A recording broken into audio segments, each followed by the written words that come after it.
আসসালামু আলাইকুম রহমতুল্লাহি ওয়া বারাকাতুহু। সুপ্রিয় দিনী ভাই, বর্তমান সময় চলছে ভোটের আবহাওয়া এবং আমাদের মধ্যে অনেকে আছে যারা নিজের মূল্যবান ভোটটিকে টাকার বদলে বিক্রি করে।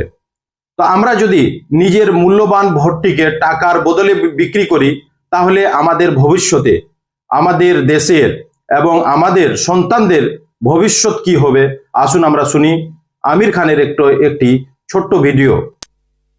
अपने बच्चों का भविष्य कितने में बेचेंगे आप? क्या कीमत लगाएंगे?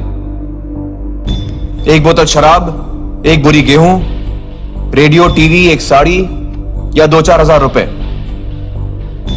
सोच लीजिए, क्योंकि फिर आ रहे हैं वो कुछ उम्मीदवार आपका वोट खरीदने। याद रखिए, आज जो आपका वोट खरीदेगा वो कल आपको बेचेगा। इस बार एक बात तय करते हैं कि जो भी उम्मीदवार हमारा वोट खरीदने की कोशिश करेगा उसे तो हम हरगिज वोट नहीं देंगे। अपने देश का सौदा, अपने बच्चों के भविष्य का सौदा हम हरगिज नहीं करेंगे। सच्चे को चुनेंगे, अच्छे को चुनेंगे। जय हिंद।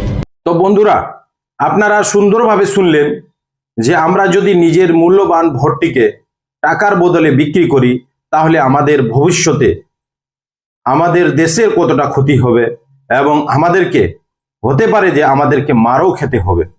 তাই আমি সকল দেশবাসীকে বলবো যে আপনারা আপনার নিজের মূল্যবান ভোটটিকে টাকার বদলে নয়, বরং যে পার্টিটাকে আপনাকে ভালো লাগে, যে ক্যান্ডিডেটকে আপনাকে ভালো লাগে, তাকে আপনি দান করুন।